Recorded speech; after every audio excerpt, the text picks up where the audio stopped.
From UFOs to psychic powers and government conspiracies, history is riddled with unexplained events. You can turn back now or learn the stuff they don't want you to know. A production of iHeartRadio.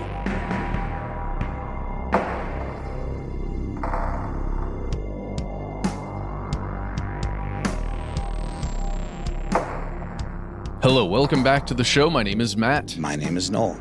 They call me Ben. We are joined, as always, with our super producer, Dylan the Tennessee Pal Fagan. Most importantly, you are here, and that makes this the stuff they don't want you to know. If you are listening to our strange news program, the evening it comes out, welcome to Monday, November 11th. We have a lot of strange news to get to tonight.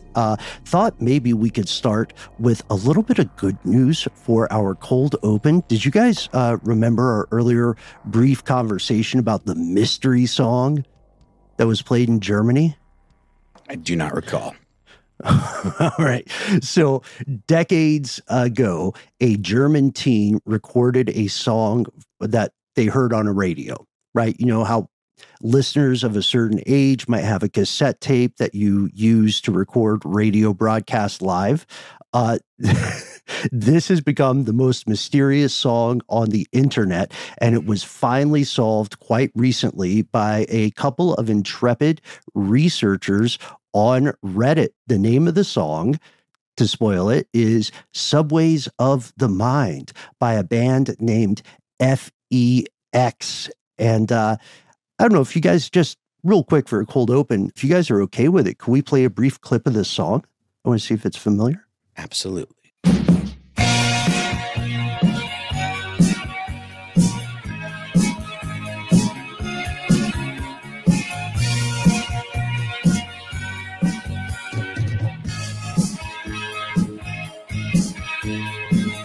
That's just the opening part. Quick question. Does that sound familiar to either of you guys? Nope. Is it a U2 song? It does sound vaguely late 80s, I don't know, kind of new wave-ish. But I don't remember the context of this. Where were people hearing this? What's the mystery, and why should people care? Yes, people care because people like mysteries. And we care because we like good news and we like mysteries being solved. This first came into the zeitgeist in 2004. Internet user Darius S. recorded this from a radio broadcast in Germany and posted it on a website that tracks down mysterious songs. And people have been looking for it forever. It went viral again in 2019 when I think a kid in Brazil uploaded the song to YouTube, and everybody was trying to figure out where the song came from. We do know it was a band named FEX. The song is called Subways of the Mind, and one of the members of the band, Michael Hadrick, who is 68 years old now, released the song, confirmed the identity. So one mystery solved, a little bit of good news. Oh, hooray. Can you imagine having some song that you recorded with a band like 20-something years ago, maybe even more, and it gets resurfaced, and they're like, who is this? It's amazing. And it's just something you did in your basement. It was me. Or maybe it was just like a non-hit. I mean, it sounds professional. It sounds like, like I said, like mid-late 80s kind of stuff. But what's the country of origin of this band? The country of origin is Germany. Oh, there you go. It sounds, 100%. And the name FEX is very kind of krautrock vibes. But that's so funny. I mean, there's a million songs that probably were like micro hits or underground hits in other countries that most of the world is just blissfully unaware of. And so, I don't know. It's interesting that it became such a thing because I'm sure we could find any number of examples of this. So this time of all times, we wanted to start off strange news with a bit of good news. We're going to get to a lot more less happy solved mysteries. There's a mystery in Oklahoma. There is a bit of hard justice on the part of one of Northern Europe's favorite furniture manufacturers. But before we do any of that, we're going to pause for a word from our sponsors on our cold open. And when we return, we're going to talk squirrels.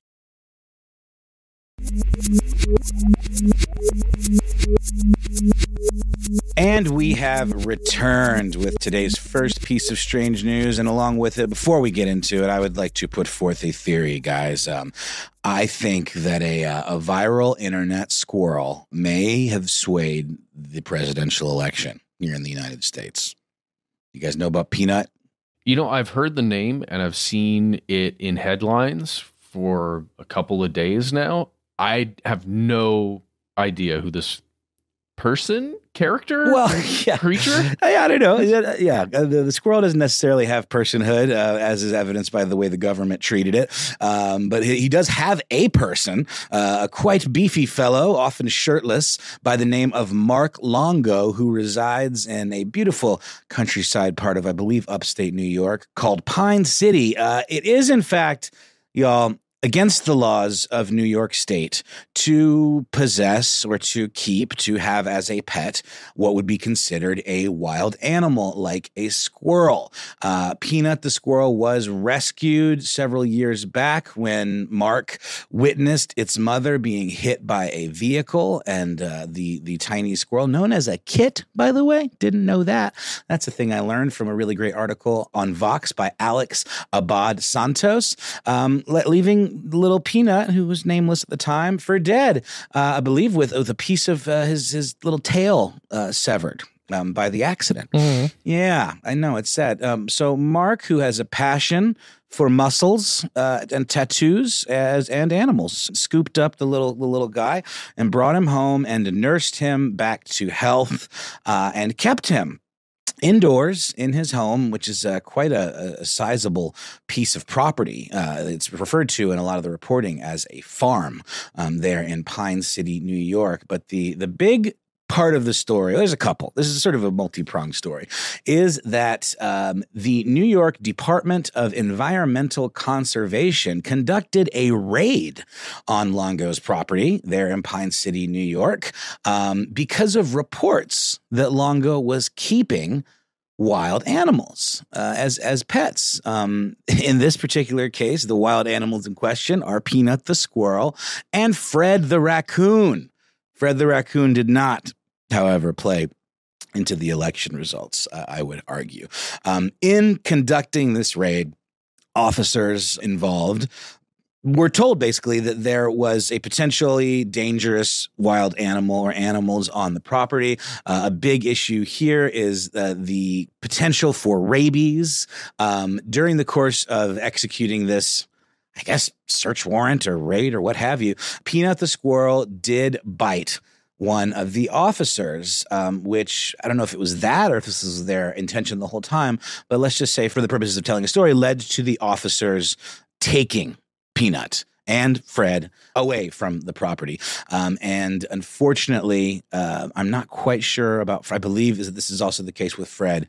They were euthanized. Both of these animals were euthanized. Peanut had, in the course of his time with Mark, amassed hundreds of thousands of internet followers. Had an account all his own, where he would be seen doing fun stuff with his person, Mark, while Mark was often shirtless or, perhaps wearing a little bit risque outfits or in certain poses. And apparently, everyone loves a good Instagram or social media account devoted to a pet. But it would seem that the owner was also part of the draw of this particular account because it was often them hanging out together. And an interesting twist on this is that Mark Longo kind of parlayed the success of this Instagram account with Peanut the Squirrel into an equally, if not more successful account and much more lucrative OnlyFans account going by the name Squirrel Daddy. So yeah, Mark Longo and I believe and his wife, filmed and uploaded and served to their subscribers videos of them, having sex together. I sound like an old man. Them doing sex acts with one another, which of course is completely legal and absolutely within their rights to do, and has become a significant source of income for folks that do this. And obviously there are some people who have a problem with this. I am certainly not one of them. It is important to note. The squirrel was not involved. Thank you, Matt. I was about to say it is important to note that the squirrel had nothing to do with any of these videos. The squirrel specifically was only featured on the Peanut the Squirrel Instagram account. And just really quickly, just to give you a sense of scale of Peanut's popularity, 720,000 Instagram followers as P-Nut, sort of like the bass player for 311. You might remember. Yeah.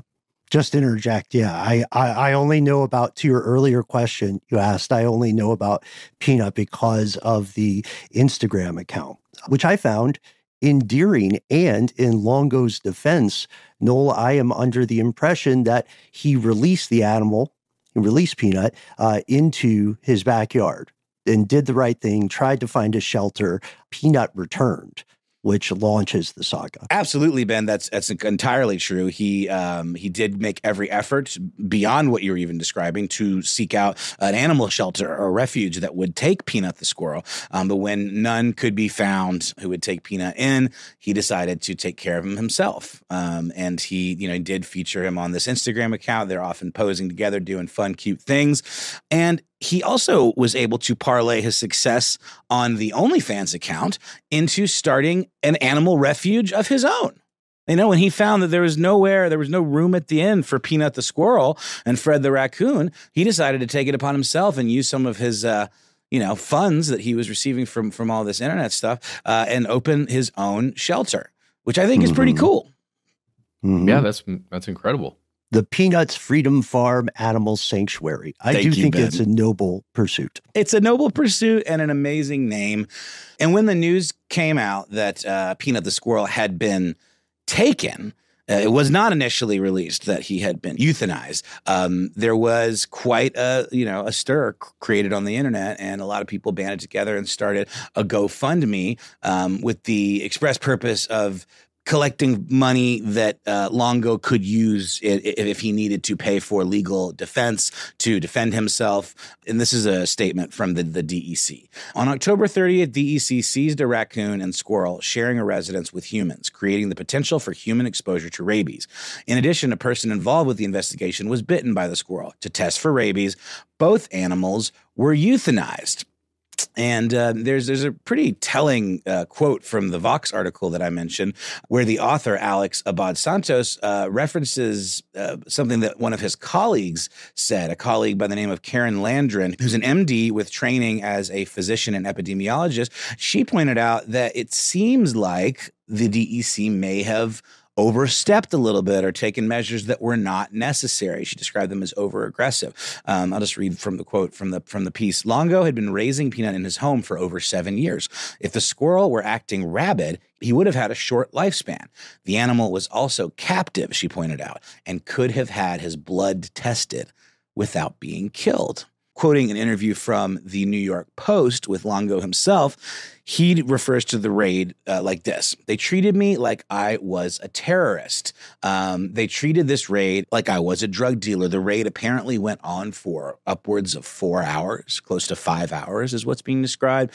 And it seems like they turned his house over and were pretty aggressive. So the question becomes, it's just kind of twofold. We'll get to the little political twist at the end. But who ratted out Longo? Who had it in for Peanut the squirrel? It's interesting, too, and I'm glad that you're starting with that one, because we could say, for many of us in the audience this evening, you probably know someone who has, for some reason, taken in a non-domesticated animal, right? Perhaps a corvid, perhaps a raccoon, perhaps a squirrel. Yeah, exactly. I would posit, and correct me if I'm speaking out of school here, I would posit at least part of this is due to the phenomenal success of the account on social media, by which I mean the squirrel's account, not the OnlyFans account. That is exactly right, Ben, and that's what Longo himself seems to believe. There's a New York Post. He did a couple of interviews with the New York Post, which will come into play in a little bit when we talk briefly about this political twist that I keep referencing. He had this to say, maybe it's someone who thinks I use this place to make a lot of money, Mark said of his rescue farm. Did this do wonders to my OnlyFans? Absolutely. it's making a lot of money from this.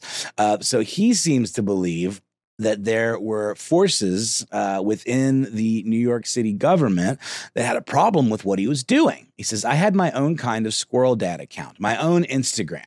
I just tag my Squirrel Dad account from the Peanut video I posted, so it gets double the clip views. Every once in a while, a shirtless photo, but I completely separated myself from the entire thing. Obviously, people were going to find both and try to associate them.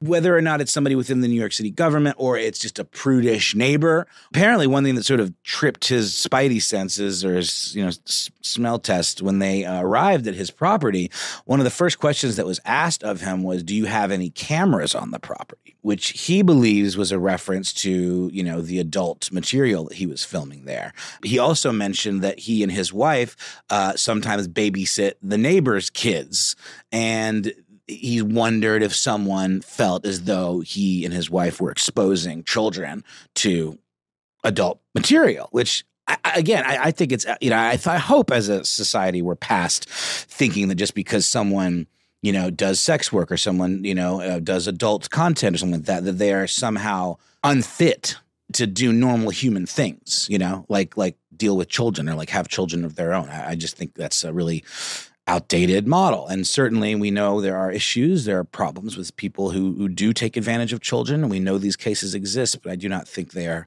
one and the same. And so it does seem like maybe someone jumped to that conclusion and ratted him out. So I think that's a pretty valid theory. What do you guys think? I don't know. I'm stuck on this concept that you, as a government organization, have to go in there and remove these wild animals, even though they're clearly domesticated, even though from, babies they've been raised around humans. Technically tamed. You're right, tamed. Yeah, I mean, you're correct. But I guess, if it's been an environment with humans, it's used to being fed by humans and around humans, and it's not just running out in the woods all the time. There's a very low likelihood that it's been exposed to anything that would give it rabies. Absolutely. Right? Well, also, the point that the Vox article made about how long he'd been keeping it and how, if it had rabies, it probably would have died already. Yeah, well, and if you go into a house during a raid situation, you are risking. It doesn't matter how domesticated any animal is. If there's a bunch of people that are kind of big and scary and look scary coming into a house, you risk getting bitten by whatever creature. Sure. It is. Longo himself actually said he had been bitten multiple times by peanuts. I'm not certainly not from being. The guy is a little big. He ain't scary though. Seems like a lovely dude. But it happens. Squirrels, no matter how much you domesticate them or, as you put it, Ben, tame them, you can't always get all of that wild out of them. So there's going to be a little nip every now and then. It happens with my cats. Yeah, well, then I guess it's on the human being that's keeping that animal to decide. And it seems as though Longo made those decisions, Ben, as you pointed out, right? And those attempts to do the right thing. Oh, it's just weird. It seems like an unnecessary situation. All of it. Definitely a interesting expenditure of finite government resources. Right. To get this one person. And I'm not the kind of person who looks at people on Instagram. I'm much more affiliated with looking at policies, and then cute animals are kind of, I think, a way for many viewers to sort of disassociate. Peanut, by the way, I think was largely innocent in this whole debacle. But Noel, I'm sorry for derailing us to make us go a little long. Not at all. You said that you feel in this a political bent. Could you describe it for us? Yeah, I'm joking. Obviously we just experienced a pretty divisive election cycle here in the United States, whichever side of the aisle you happen to fall. But the individuals, who were campaigning on the right side of the aisle did seem in the last days before the presidential election to kind of glom onto this whole peanut thing, Peanut the Squirrel, and use it as an example of government overreach. Like, Elon Musk said at a rally type event that it was absurd that the government could come into your home and steal your pet and have it killed. And vice president vice presidential candidate at the time, J.D. Vance, said something very similar about how they killed Peanut the Squirrel, kind of likening this government agency, the DEC, to the Democratic Party. Which is an overreach in and of itself, I think we could all agree, but it's an interesting talking point. There was even rumor floating around and what was determined to be fake press release from the former president, Donald Trump himself, mentioning Peanut the Squirrel. But then the Trump camp came out and said that was fake, even though it did bear whatever, a logo kind of seal. Anyone can mock that up on Photoshop. So yeah, obviously I'm joking a little bit when I say that Peanut the Squirrel swayed the election, but it is interesting, especially given some of the rhetoric around, migrants eating pets and stuff like that, that they would choose to go this route as a talking point. I couldn't help but find it a little amusing. Dang. Well, no matter how you feel about the election, it doesn't matter who won, because in the end, Lockheed Martin, RTX, Northrop Grumman, and Boeing are still in charge. Sorry, not really. Kind of.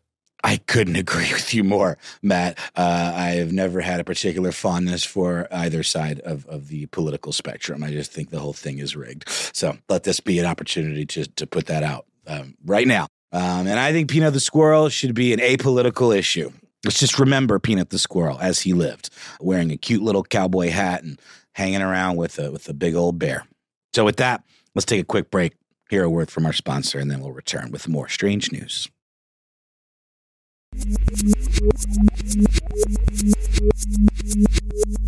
And we've returned. Guys, I've got two very specific stories. I guess, before we get into those, let's go ahead and say, because I don't think we've mentioned this yet. We talked about the Boeing strikes in a couple of Strange News episodes where we just kind of mentioned it because it was one of the factors going into Boeing's woes at the time. But the machinist strike has officially ended, and there's a contract that has been accepted. So, yay. At least, I don't know. That's good news, right? Yay for now. Yay for now. The people who assemble the planes for Boeing are actually going to see some positive stuff in their life. And it's been mostly negative, especially if they ever picked up a newspaper or, looked online, just the general rhetoric about the company they toil for. So that's a positive thing for a lot of human beings on the planet. And hopefully it means good things for Boeing in general and the planes that, when we fly through the air, sometimes we get on those planes. And if I could say just very quickly to interject, the machinists who are part of this contract back and forth, when you read those damaging headlines about Boeing or the news about things messing up, it's not really those machinists' fault. So Boeing is a big, big company. Please don't lump them in with the actual problems, which are indeed structural and systemic. Absolutely. And that is the International Association of Machinists and Aerospace Workers. Definitely not the same thing. We've talked about it on the show, but if you look past the headline in any of the articles written about Boeing's woes, it all has to do with manufactured parts that are generally manufactured in far-flung areas of the world and then sent into one of the major Boeing facilities where they get assembled, right? It's not the same thing. Okay, here we go. First story. Guys, I did not know this was a thing until it landed on the Reddit R News page that I browse obsessively. I'm sure you guys do the same. I'm just going to read the headline. IKEA will pay 6 million euros to East German prisoners, forced to build their furniture in a landmark move. I'm sorry. I need more context here. This is wild sounding. Well, first of all, when's the last time you heard East Germany or anything East German mentioned in a news article outside of a piece on history, right? Yeah. Outside of a piece on the Cold War. I didn't even clock that detail, Matt.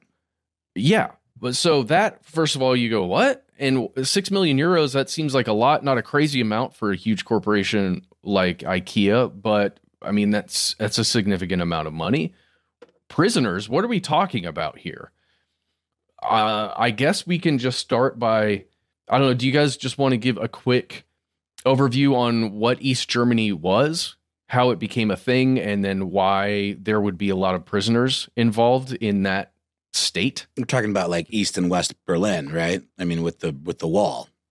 Yes. And one side being under Soviet control and the other side being German. Correct.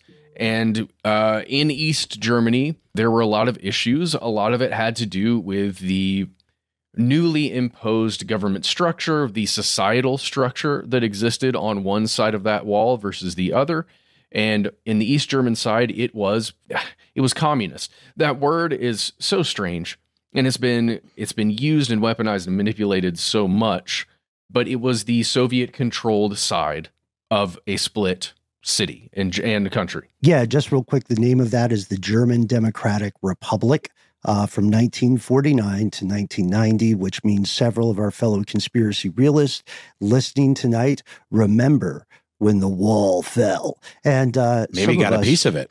Yeah, some of us are lucky enough to have a little chunk of history in the form of debris from the Berlin Wall. To your point, Matt, the question about prison labor goes to the massive surveillance state that was active in that vassal organization, because the GDR was very much a puppet of the Soviet Union. And as a result, any dissent or suspected dissent, you got cracked down on, you got locked up.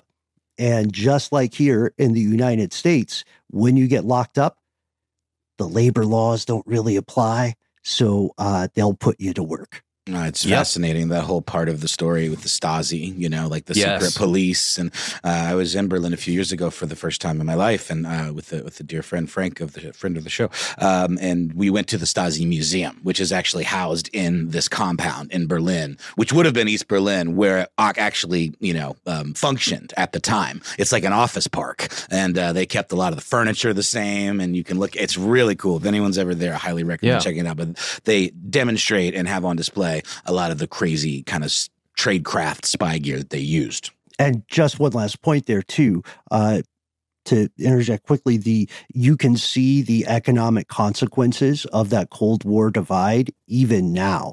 Like East Berlin and East Germany are still struggling with some things from that time, because history is way closer than it looks in the rearview mirror. Oh, geez. Okay, so let's take these things and then connect them somehow to IKEA. So there were a lot of human beings that opposed that force, the Stasi, this overwhelming thing that is telling you what you can do, what you can say, what you can think, really. Or not even opposed, just had things that were off message, and the Stasi found it out. That's a really great way to put it. People who were just living their lives, and now this new machine is in and says, your life doesn't match up with our machine, something's got to give, we're going to send you to prison, as you said there, Ben. You would literally go to prison for doing stuff that like we've heard of in, I was going to say in China and the DPRK, places where when you say things you're not really supposed to say out loud even, you could get in trouble to the point where you might wind up in a jail, a prison, or in a camp essentially that is for manufacturing, like literally a factory, a prison factory. So that's all occurring, and this is 1949 to 1990. So one of the things that the government over East Germany realized is that we've got all these prisoners. We can use their bodies literally as a machine to create stuff, to manufacture goods. And they made a lot of things. Think in your mind to maybe news stories you've heard growing up about places, like places all over the country, like India, China, Taiwan, Malaysia, countries where there is access to relatively cheap labor compared to other countries in the world. Manufacturers, big corporations across the world, look to places like that to have parts manufactured and then have those parts shipped over to other factories where they're assembled, just like in the Boeing thing we were talking about, because you can get those individual parts often for much less money, right? At the cost of human lives, really. Your product gets to be cheaper. And that is exactly what East Germany realized they could do with their prison population. And corporations, big companies across the world, not just IKEA, realized that they could have stuff manufactured on the cheap in these prisons, and they would make gangbusters with the MSRP. But Matt, I think I might have a question that some of our listeners might be having as well. Don't we assemble IKEA furniture ourselves at home once we buy it? Yes, but that is absolutely correct. You, as the end user of much of IKEA's furniture and goods, assemble them. But the individual slats on a bed you buy from IKEA have to be produced specifically to order, right? The smaller pieces of metal and other pieces of wood and plastic and all those things have to be assembled somewhere in a factory. Those were the smaller things that were being assembled by prisoner labor.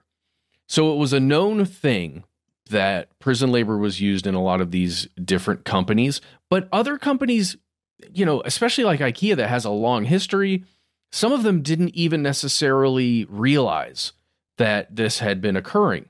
And that's whether or not you believe, the official statements of giant corporations.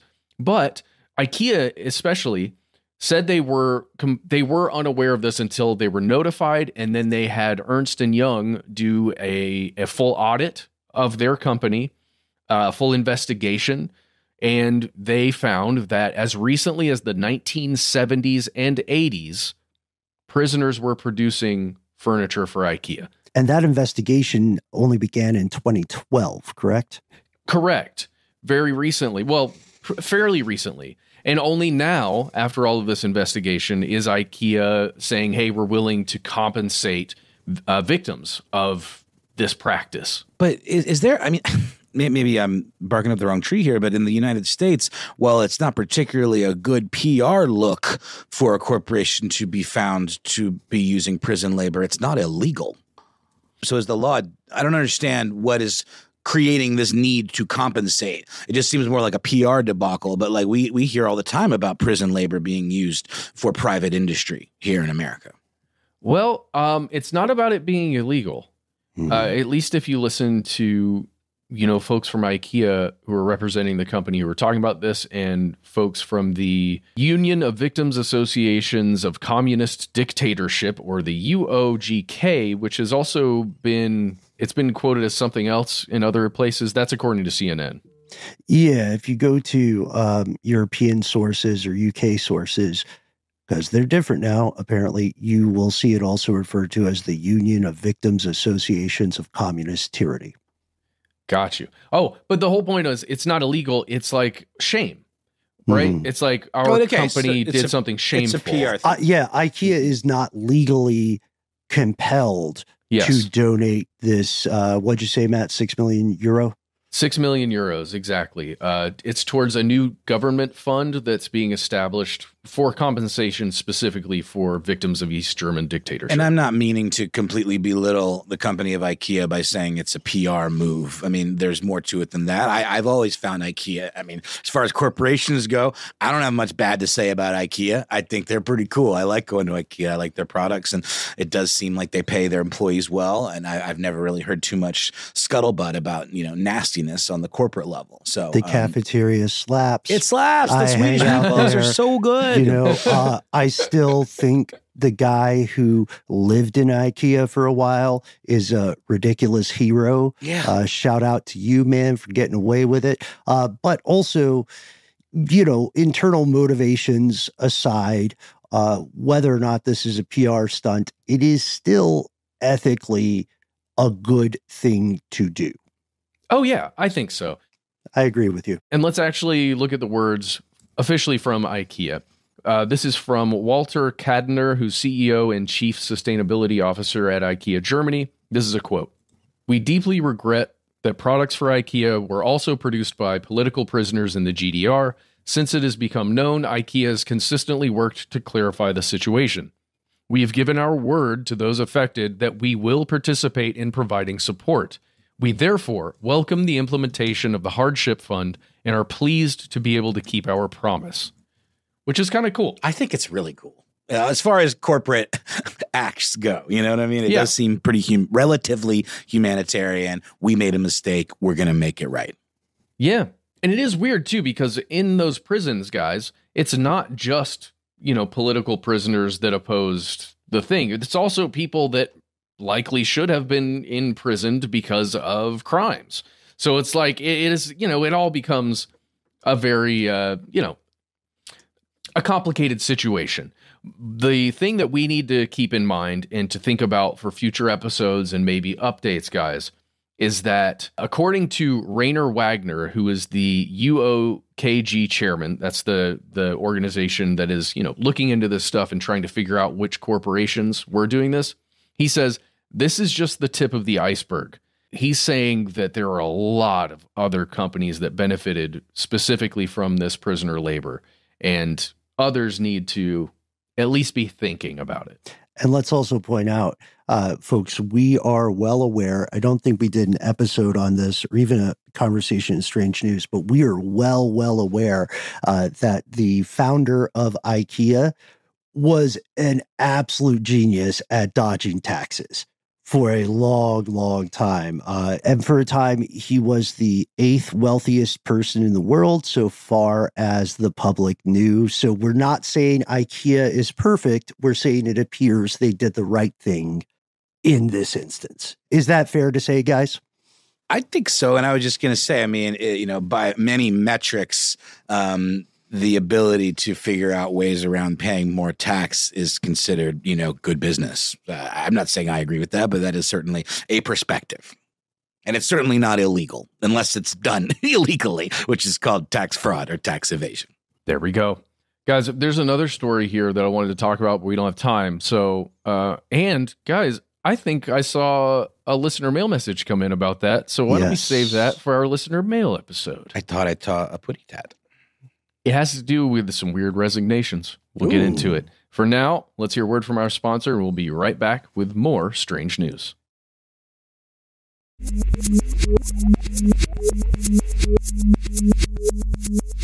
And we have returned for the final act of our weekly strange news segment. Let's do a cavalcade of some good stories, some bad stories, some wild stories. Dare we call them strange? We were talking about this a little bit offline in a group chat that we engage in occasionally. The U.S. Department of Justice says they caught a guy who was going to use a, quote, weapon of mass destruction to destroy an energy facility in Nashville. This is Skylar. Say what now? Yeah. Well, that's what Skylar said when they caught him. Okay. Seriously? Yes. I love it. Yeah. May as well, because we're looking at a situation that might not get as widely reported for a little while. There's a lot going on here in our neck of the global woods. A 24-year-old from Columbia, Tennessee, Skylar Philippi, Philippi, was arrested by the feds and charged with this attempt to use a drone laden with explosives to destroy an energy facility, basically a power plant out in the Nashville, Tennessee area. We're calling that, they called that a weapon of mass destruction? It was C4. Oh, God. Or actually, the way it's reported by the DOJ is this kid believed it was C4 because the C4, or the purported C4, was supplied by the federal government itself. Oh, it's just like an M80 inside some clay. By undercover agents. Yeah. Like we're talking about, this feels like maybe he got played from the jump pretty well. And it reminded me, I wanted to share this with the group because it reminded me of our earlier episode years back, even before we were doing strange news and listener mail segments on whether the FBI is manufacturing terrorists. Yeah. Remember that with the mosque where they tried to radicalize and make some guy went to a mosque. They tried to make him a terrorist through some undercover stuff. And then the mosque reported it to the FBI, who was running that same agent. Yeah. Oh, yeah. I remember that. 'Cause it sticks in your mind because it just feels like such a strange tactic. But I remember that also happening with what would be called white supremacist groups or like white nationalist groups where somebody goes in and says, hey, I got a lot of explosives, and it's an FBI agent. And like, what happens if that FBI agent doesn't go in there and says, hey, I've got explosives? Do they ever come up with that on their own? Right. Especially because at that point you'd be looking at some homemade stuff, or you'd be looking at a military supply chain, which is not impossible, unfortunately. But you could track that stuff, right? Maybe. But at least coming, if somebody's ordering a bunch of fertilizer and stuff, and I'm assuming the Bureau is watching that stuff pretty closely. Yeah. I mean, it's their job to do that, right? So this guy, I love that you're bringing up, well, I don't love it, but it's very accurate. They're bringing up white supremacist ideology. Skylar Philippi came on to the FBI's grid, cross the Five Eyes or the Eye of Sauron there because of comments online, because of associations with known white power groups, because of a manifesto that he shared in part with the undercover FBI agents who contacted him. I love a good manifesto, guys. Just putting that out there. Hey, I've been writing this thing. Hey, I'd love to get some eyes on it. You got to have some craft, I mean, I hate a snoozer of a manifesto. Put some heart into it. Asking for notes on your manifesto. Yeah, wouldn't that be fun? This guy had no OPSEC. We haven't read the manifesto in full. At the time of this recording, I don't believe the full language has been released to the public, probably because he just got arrested and has not yet been convicted. He definitely did not vet the undercover agents who, this is the pickle of it. All right. So they find this guy, this young man, 24 years old again, and they have embedded undercover operatives who are befriending him, glad-handing him and saying, hey, we love your writing. We have a couple of notes, but what would be dope? Tell us if you're actually planning to do something. And then this guy said, yeah, I am. I just need the following things. And then an undercover operative said, that's interesting that you're looking for that, because it turns out maybe we can help you. So they got to the site of the power station where this guy's going to do the attack. And he was there with two undercover agents. And then they waited until they definitely saw, like, he thought it was real. Whether or not it was real is something that'll come to light later. He thought he really had a drone with these explosives. He's about to take it off, hold my beer, watch this, guys, and fly it into this power station, which would have been terrible for Nashville. And then they arrested him. They let him get all the way to that point. Clever or sloppy? Well, think about the investigation. That's the best evidence you have. This guy thought he was doing the thing. But I didn't realize he was only 24 years old. They had to show the intent, which, again, to previous conversations, is one of the difficult things to prove. Is this just an armchair internet troll? Is this an actionable threat? Is this a political act, though, Ben? It's a political act that the vast majority of Americans would not agree with or understand. This guy's super into, white supremacy and like the Nordic Odin myths, which are totally unrelated to white supremacy, by the way. What does that have to do with power stations, though? Is he just trying to plunge us into a world of darkness? Like, is it prophecy, wish fulfillment? Like, what are we talking? The idea is chaos ensues if you've got darkness for an elongated period of time. I guess.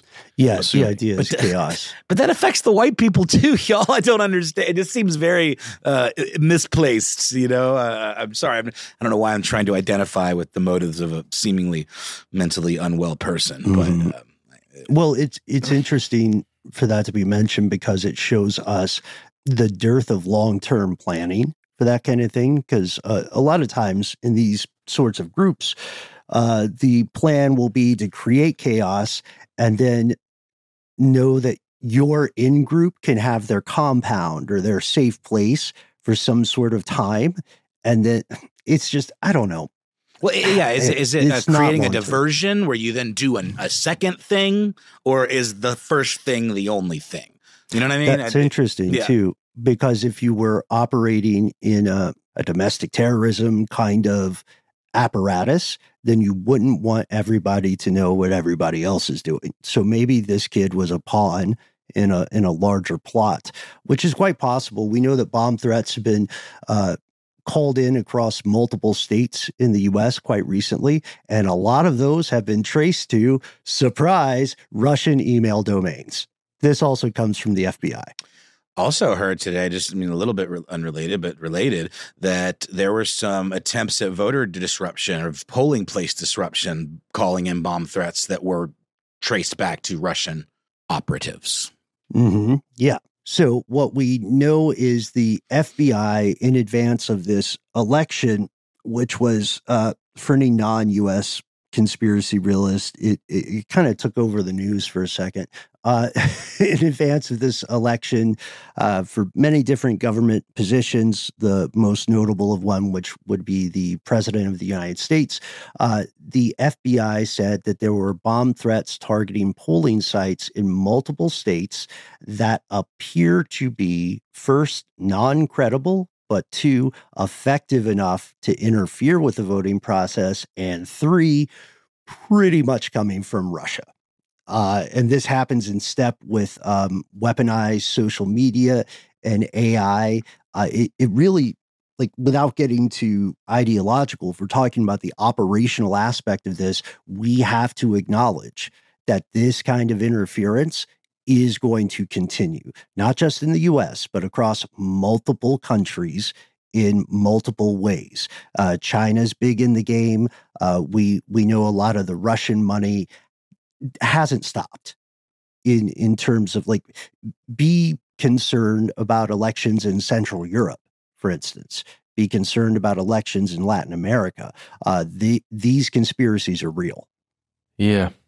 Yeah, I mean, especially given the regime change on the way here in the United States and, the incoming president's relationship with Russia and the fact that they were often trying to prop him up and help out his cause, I do wonder if this relationship is going to be more one of foreign policy manipulation rather than stuff within the United States. I wish we could just do that thing where everybody lets countries vote on their own, but then we see what happens in places like Venezuela where, maybe that's happening and it doesn't matter. I don't know. I want more funny crime is the thing. Moving on, because I know we're running out of time. Here's a funny crime that I really liked. There were these hackers over in France just a few days ago who hacked Schneider Electric, a big electric company, energy company in France. And they stole something like 40 gigs of data from this engineering energy group. They penetrated what's called their JIRA system, JIRA, might be familiar to a lot of us from back in the day. When they broke in, they said, all right, we're doing ransomware. This is a cyber heist. You have to give us a ransom, the equivalent of $125,000 in baguettes. Like the bread? Or is this some currency that I'm not aware of? Nope, it's the bread. No 120. That's a lot of, while that is a lot of baguettes. Hold on. Is this a language joke? Like, is it a joke? I think it's for the lulz. I think they wanted actual baguettes. And they said, look, if you admit that we breached your system, then we're going to cut the ransom in half. If you go public, the ransom demand will be decreased, to $62,500 worth of baguettes. And credit where it is due. I would love to give a fantastic shout out to our pal Mark Tyson over at Tom's Hardware for the best line of this when he's talking about the proposed reduction in ransom for going public. He said, even with a 50% deduction, that's still a lot of dough. Wow. Get it? Because baguettes is bread. It's a bread joke. Yeah. Oh, Wow. Man. Wow. That's a lot. I don't think you could use that many baguettes without them getting stale. I think you'd run up against that problem. Yeah. You'd have to do some crouton action. Oh, that'd be good. You could toast them and in some sort of industrial kitchen situation, or perhaps pass them out to like a Robin Hood type situation or a Jesus. Oh yeah, Ben, I just read the subtitle of that article. Can you read that? Yes, thank you for pointing that out, Matt. Hand over the dough or your 40 gigabytes of secret data is toast. Stand and deliver. That's good. And Tennessee Pal and Triforce, please give us some weird sound cues on that one. Your baguettes or your life. There's one last weird crime that we should talk about very briefly. It is conspiratorial. It is indeed strange news. If we travel over to Equatorial Guinea, we'll see that just yesterday, as we record, the government authorities have said they're going to install surveillance cameras in pretty much all the government offices in response to a sex scandal with a government official who slept with hundreds of people and or slept with a bunch of people and recorded hundreds of sex videos. This is Baltasar Ebang Ngonga, the director of the country's National Financial Investigation Agency. Just got suspended. They found 400 sex videos of him and multiple women, some of them wives and relatives of other senior government officials. Wow, this guy had the riz. He had the riz and the goods. I mean, in terms of like using this as blackmail material, right? I would imagine. Let's go to AP News. They're still pretty legit, by Emmanuel Tumanjong. Pardon my pronunciation there, Emmanuel. It's Tumanjong. Reported from Cameroon. It looks like the investigators searched this guy's computer, Ngonga, as part of a probe into alleged corruption and embezzlement. And while they were looking for financial crime, they found this hoard of sexual content, more than 400 individual videos. Unfortunately, it was not clear at this time if the sexual activities were consensual. It is not clear at this time if any women depicted in these videos, because it was all him with women, had made formal complaints. This is incredibly chaotic news for Getty.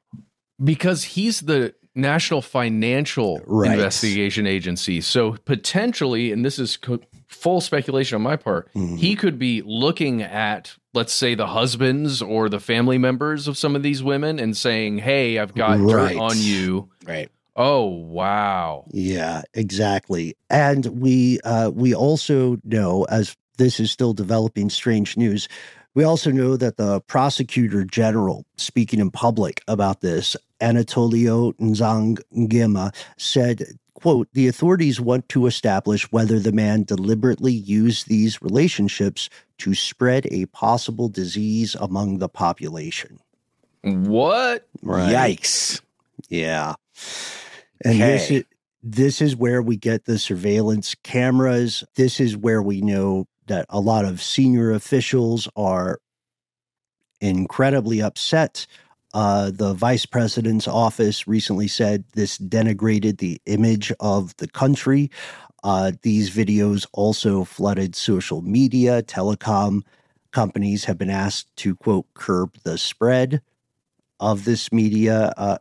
He is reportedly, to the question about Riz, he's reportedly nicknamed Bello, or Bello, Bello, meaning beautiful, for his good looks. It's a rough one. It's also a scandal to the point where we don't know what the ultimate fallout would be. But I'm thinking it's something like, what if the head of the Federal Reserve got caught with all this stuff? You know, what would happen here in the States? I don't know. I have no idea. We are not, none of us have been to Equatorial Guinea. We want to hear your questions if you are from this part of the world or have spent some time there, because it's such a red meat story whenever there are these sexual allegations that you have to always wonder about timing. You know what I mean? It takes a while to make hundreds of these videos, right? I don't want to think about it. Well, no, I don't want to think about it either. But then the question is too, like, where was he storing them? Did he have like private servers? What was the tech? I mean, maybe I'm overthinking it, but like, right. What was his long game? Is he cuckolding people just to be a jerk? You know what I mean? It reminds me of some allegations that came out with the recent Epstein recordings, which if you're not aware, folks, a journalist named Wolf has recently released recordings with the disgraced financier and child abuser and sex trafficker Jeffrey Epstein. And he got these recordings a few years back when he was interviewing Epstein about the subject of a book he wrote called Fire and Fury. Dude, and just to take it back in our own episode and make it a nice little circle, cuckolding was one of the tactics that came forward that the FBI and other agencies used to infiltrate white supremacist groups and other like Black Panther movement and other things. They would do that on purpose. Well, and I think I know this term like and as like a kink, you know, or someone wants to watch someone else have sex with their partner, but it's all consensual. What do you mean by cuckolding in this term? In this context, I don't think I understand. In this case, like just infiltrating a relationship, right? So that specifically your target, I don't know, is weakened in some way psychologically. Well, not just weakened psychologically, but weakened operationally. So it's kind of like the best way to learn a foreign language is to begin a romantic relationship with someone who speaks that language. The best way to learn the inner workings of someone, if you're targeting them, is to get an inner working source. And often that's someone in a romantic relationship with that person. It's like one of the most devious things a human could do. Congratulations. Yeah, it's also evil and psychologically damaging. Just be honest with people, you know. This is something that we're going to keep an eye on just to see if there is a conspiracy afoot, what happens next. You tell us, folks. Thank you so much, as always, for tuning in. We wish you the best of Novembers. We'll be back soon to follow up on this and many stories we didn't get to. In the meantime, tell us your thoughts, Peanut the Squirrel, other famous animals on social media. Let us know what you think about IKEA attempting to make good. Let us know other strange attacks on power stations that maybe haven't made the radar. And if you want to send us baguettes, we'd love to hear from you. We try to be easy to find on email, telephone, and the internet. Baguettes or spaghettis, whatever you got. We'll take all of your delicious foods in the mail. You can find us all over the internet at the handle Conspiracy Stuff, where we exist on X, FKA Twitter, on Facebook, where we have our Facebook group, Here's Where It Gets Crazy, and on YouTube, where we have video content galore for you to enjoy. On Instagram and TikTok, we are Conspiracy Stuff Show. Guys, I saw a post on Instagram recently where it was somebody recounting a story from childhood when they went to an Italian restaurant with their family and the server came over and said, "Hey, what's your name?" And the kid just turns and says, "Call me Captain Ravioli." Yeah. And I just thought it was so delightful. Hey, we have a phone number. It's 1-833-STDWYTK. It's a voicemail system, so when you call in, you only got 3 minutes. Say whatever you'd like. Do include a cool nickname for yourself, and let us know in the message if we can use your message and voice on the air. If you got more to say than can fit in a 3-minute voicemail, why not instead to send us a good old-fashioned email? We are the entities that read every piece of correspondence we receive. Be well aware, yet unafraid. Sometimes the void writes back. In the wake of Peanut the Squirrel, if you are looking for some other animals to check out on social media amid all the recent doom scrolling, I would highly recommend one of my favorite pieces of Chinese propaganda, Xing Xing, the One-Armed Monkey, spelled Xing, Xing. If you've got any other tips or if you want us to bestow a nickname upon you, then join us. Out here in the dark, we read every single letter we get. Conspiracy at iHeartRadio.com.